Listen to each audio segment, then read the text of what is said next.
Good morning, good afternoon, good evening. This is Alan Burgos from the hashtag Walk with Lang channel. Welcome and welcome back to our channel.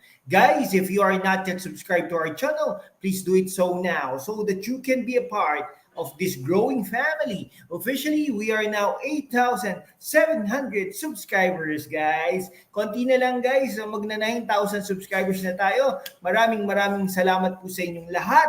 Ay, nako, I love you all. Mahal na mahal ko po kayo. Mag-iingat po tayo lagi. Ngayon, lalo na sa mga panahon na ito. Okay, ang pag-usapan po natin ngayon ay yung kay Sara Duterte. Si Sara Duterte po ay ang ating mahal na Pangulo na inelect ng 32 million votes. No? 32 million Filipinos ang nag-elect sa kanya. The highest so far na na-elect ang Vice President at pati ang Presidente ha. Kasi si Bongbong Marcos ay 31 million lang Filipinos ang nag-elect sa kanya.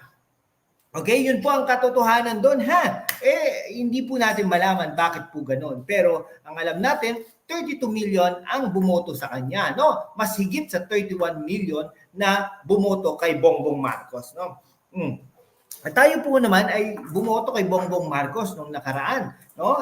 Talagang inendorse pa natin 'yan at talaga namang we ask our friends, yung mga kakilala natin diyan sa Bicol na sumuporta, no, kay Bongbong Marcos. Ngunit ito sasabihin na po natin. Ngunit ngayon ay nagsisisi na rin po tayo na bakit natin inendorso at talaga kinausap ang ating mga kaibigan na siya ang iboto. No, bakit po? Dahil nga po, wala na po tayo nakikita mga proyekto. Ang bagal ng sistema, ang bagal, okay? O walang mga libreng sakay, no? Yung war on drugs, wala na. O bakit ganoon? Dapat, di ba nakakatakot? Nandiyan na rin yung mga riding in tandem, no? May mga karnaping, kidnapping, no? May mga issues na ganyan na sa lipunan, okay? O ano pa? Di ba yung mga build, o wala na. No, pero syempre, alam nyo, hindi wala nang appropriations for those projects. Pero syempre,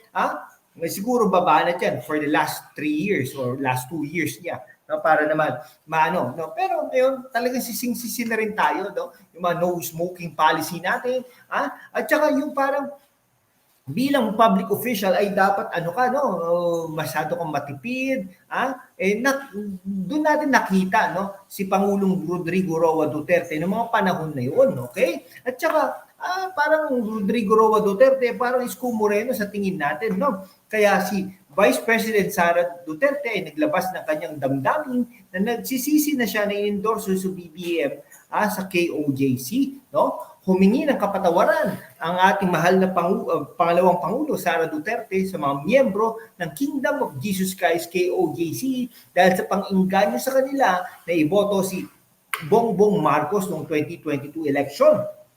Okay, ginawa ng Vice Presidente ang pahayag kasabay ang pagkondena sa umano'y grave abuse of power ng Philippine National Police. Hindi nga ba na talaga namang grave of abuse of power, no? Putik na yan, 2,000-3,000 na pulis pupunta at bakit ganoon, di ba? Siyempre malaki yung properties ni Pastor Apollo Kibuloy, pero matapos nilang salakayan compound ng KOJC sa Davao City para arestuhin si Pastor Apollo Kibuloy, wala naman talaga nakita hanggang ngayon. Bakit kaya? Kahina-hina nyo naman.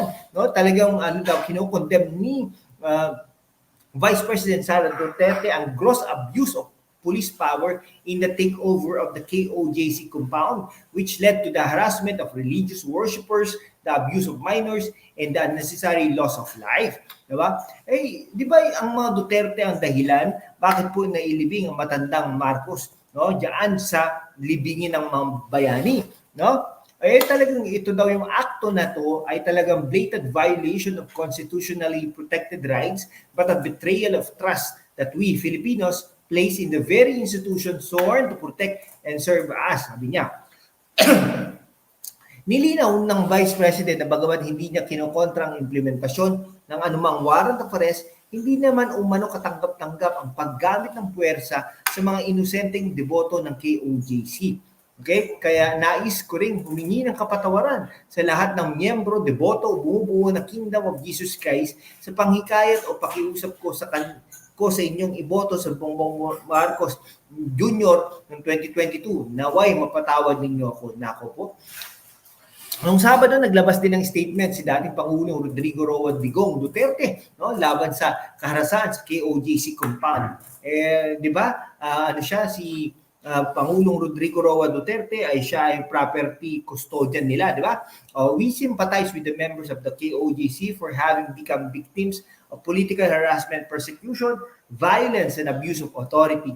This certainly puts a dark stain on the hands of those involved in today's incident, led by no less than the top police official of the region, Saad Duterte. No, kayo, di ba? Ay napakaano talaga, sobrang violente ng administrasyon na ito. Pasensya na po kayo ha, Ilocano po tayo pero parang hindi po natin nakikita na tama ang ginagawa nila. Pero di ba? Si ano nga po si dating gobernador, dating mayor,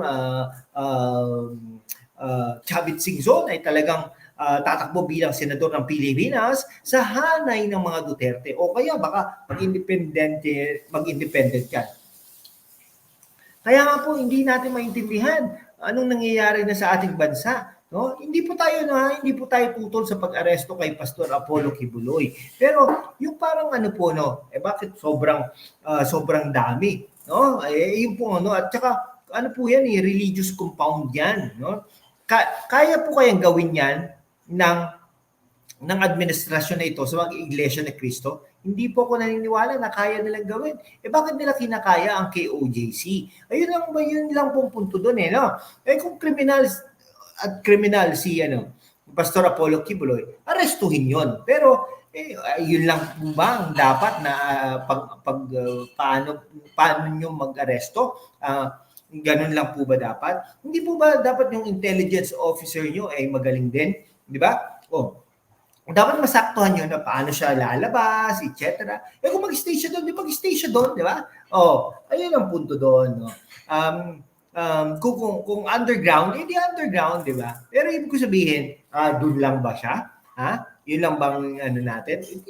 Baka pagdating ng araw, lalabas siya, no? Or kaya, di ba, akto kayo na bilang, di ba, dapat maging creative naman kayo, innovative, in arresting that person, no? Yun po ang sinasabi natin, no? O baka pwede kayong magpanggap, no? Yung isang pulis magpanggap na isang miracle worker ni Pastor Apollo Kibuloy. Di gano'n, makaka-aresto kayo. Ganun bagay. Pero yung persahan, hindi po gano'n no?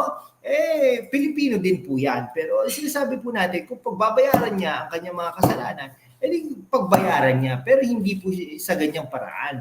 Okay? O kaya, kausapin niyo si Pangulong Rodrigo Roa Duterte, kausapin niyo si Bato de la Rosa, kausapin niyo si Bongo, kausapin natin si Pastor Apollo Kibuloy, parang gano'n. Di ba, General Torre? Ito, General Torre, sobra. Sige po, hanggang dito na lang po mga kaibigan ko. Maraming salamat po sa inyong lahat. Mabuhay po kayo.